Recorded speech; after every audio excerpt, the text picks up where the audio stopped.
LDFിന്റെ നേതൃത്വത്തിൽ തച്ചമ്പാറ പഞ്ചായത്തിലേക്ക് പ്രതിഷേധ പ്രകടനവും വിശദീകരണ യോഗവും സംഘടിപ്പിച്ചു. തദ്ദേശ സ്വയംഭരണ സ്ഥാപനങ്ങൾക്കുള്ള പ്ലാൻ ഫണ്ട് വെട്ടിക്കുറച്ച UDF സർക്കാരിന്റെ നടപടിക്കെതിരെയായിരുന്നു സമരം. പഞ്ചായത്ത് ഓഫീസിന് മുന്നിൽ വെച്ച് മാർച്ച് പോലീസ് തടഞ്ഞു. CPI നേതാവ് പൊറ്റശ്ശേരി മണികണ്ഠൻ മാർച്ച് ഉദ്ഘാടനം ചെയ്തു.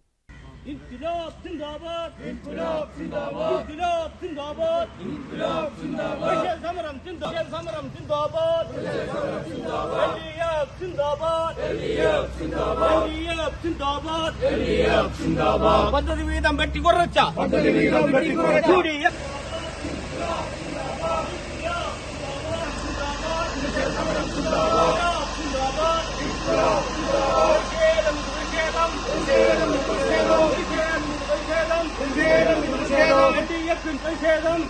സമരം CPI സംസ്ഥാന കമ്മിറ്റി അംഗം മണികണ്ഠൻ പൊറ്റശ്ശേരി ഉദ്ഘാടനം ചെയ്തു. PM ശ്രീ പദ്ധതി നടപ്പിലാക്കിയാൽ വലിയ അപകടമാണെന്ന് മുൻപ് പ്രചരിപ്പിച്ച ലീഗ് നേതൃത്വം ഇന്ന് അത് നടപ്പാക്കാൻ കൂട്ടുനിൽക്കുകയാണെന്ന് മണികണ്ഠൻ പൊറ്റശ്ശേരി ആരോപിച്ചു. മന്ത്രി N ഷംസുദ്ദീനെതിരെയും വിമർശനമുന്നയിച്ചു.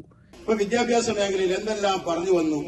PM ശ്രീ നടപ്പാക്കില്ല, അത് വന്നാൽ അത് പിന്നെ കാവ്യവൽക്കരണത്തിന്റെ ഭാഗമാണ്, RSSന്റെ വിദ്യാഭ്യാസ അജണ്ടയാണ്. ഇതാരാ പറഞ്ഞിരുന്നത്? കഴിഞ്ഞ തെരഞ്ഞെടുപ്പ് കാലത്ത് ലീഗുകാർ നമ്മുടെയൊക്കെ ഭവനങ്ങൾ, പ്രത്യേകിച്ച് മതന്യൂനപക്ഷ വിഭാഗങ്ങളുടെ വീടുകൾ നോക്കി ആ വീടുകളിൽ മാത്രം കയറി ഖുർആൻ കഷ്ടത്തം വെച്ച് പോയി പറഞ്ഞു കൊടുത്ത കാര്യങ്ങളാണ്. ഇത് മുഖ്യമന്ത്രി പിണറായി വിജയനും RSSും മോദിയും ഒക്കെ ഉണ്ടാക്കിയ വിദ്യാഭ്യാസ അജണ്ടയാണ്. ഇതിന് നമ്മൾ ഒപ്പിട്ട് കഴിഞ്ഞാൽ നമ്മുടെയൊക്കെ മതസ്ഥാപനങ്ങളിൽ ഇവിടെ പിന്നെ സംസ്കൃത പാഠപുസ്തകമാവും. അതുകൊണ്ട് സംസ്കൃതം പഠിപ്പിക്കാൻ രാവിലെ പള്ളിയിൽ കുട്ടികൾ അറബ് പഠിക്കാൻ പോകുന്ന സമയത്ത് ഇവിടെ സംസ്കൃതം കൊടുത്ത് പഠിപ്പിക്കേണ്ടി വരും. അതിനുള്ള പദ്ധതിയാണ്. എന്തെല്ലാം ദുഷ്പ്രചരണങ്ങൾ നടത്തി. എന്നിട്ട് എന്തായി? ഇപ്പൊ PM ശ്രീ നടപ്പാക്കും. ആര് നടപ്പാക്കും? UDF നടപ്പാക്കും. വിദ്യാഭ്യാസ മന്ത്രി ആരാ? ഇന്ത്യൻ യൂണിയൻ മുസ്ലിം ലീഗിന്റെ പ്രതിനിധിയായ മണ്ണാർക്കാട്ടെ MLA ആയ ഷംസുദ്ദീനാണ്. ഉളുപ്പുണ്ടോ? ഉളുപ്പുള്ളവർ ഈ പണിയെടുക്കുന്നു. പറയുന്ന കാര്യങ്ങൾ എന്തോ ആവട്ടെ, ഒരു രാഷ്ട്രീയ നിലപാട് പറയുമ്പോൾ അതിന്റെ കൂടെ നിൽക്കണ്ടേ? ഞങ്ങൾ ഇന്ന കാര്യം പറഞ്ഞാൽ വോട്ട് വാങ്ങി, അതിന്റെ കൂടെ നിൽക്കാനുള്ള രാഷ്ട്രീയ മര്യാദ കാണിക്കണ്ടേ?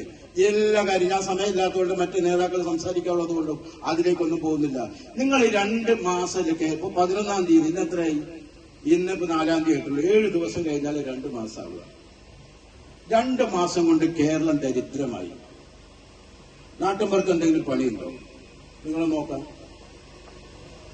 എല്ലാ കടക്കാരനോടും നിങ്ങളൊന്ന് അന്വേഷിച്ച് നോക്കുക. 50,000 രൂപയ്ക്ക് പലചരക്ക് കച്ചവടം നടത്തുന്ന ഒരാളിനോട് ഇന്ന് രാവിലെ പറഞ്ഞത് പകുതി താഴെയാണ് കച്ചവടം.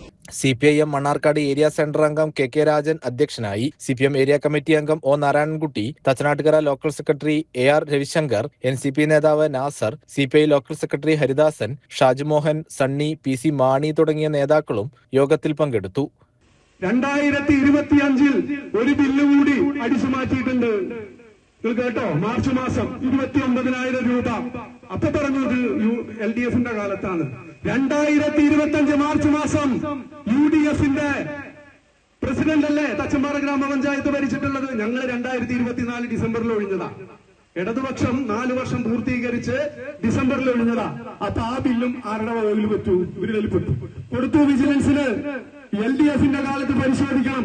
പരിശോധിച്ചു. തലകും വിലകും 1 രൂപയുടെ കൃത്രിമത്വം കാണിക്കാൻ, കണ്ടുപിടിക്കാൻ, അല്ലെങ്കിൽ അത്തരത്തിൽ എന്തെങ്കിലും തരത്തിലുള്ള നിലപാട് ഇടതുപക്ഷം എടുത്തു എന്ന് തെളിയിക്കാൻ നിങ്ങളെ കൊണ്ട് കഴിഞ്ഞോ? ഇല്ലല്ലോ. അതാണ് നിങ്ങളുടെ നയവും ഞങ്ങളുടെ നയവും തമ്മിലുള്ള വ്യത്യാസം.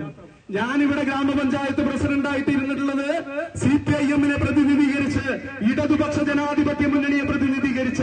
നിങ്ങൾക്ക് അങ്ങനെ എടുത്തു പറയാൻ എന്തെങ്കിലും ഉണ്ടോ? നിങ്ങൾക്കൊരു പിതൃത്വം പറയാനുണ്ടോ? ഉണ്ടെങ്കിൽ നിങ്ങൾ പറ. ഞാൻ ഇന്ന പാർട്ടിയെ പ്രതിനിധീകരിച്ചാണ് ഇവിടെ വന്നിട്ടുള്ളത്. അത് പറയാനില്ല. കാരണം എന്താ? കാണിച്ചത് അപ്പിടി അഴിമതിയാ. ഇപ്പൊ ഒരു പുതിയ അഴിമതി പുറത്തു വന്നിട്ടുണ്ട്. CCN മണ്ണാർക്കാട്.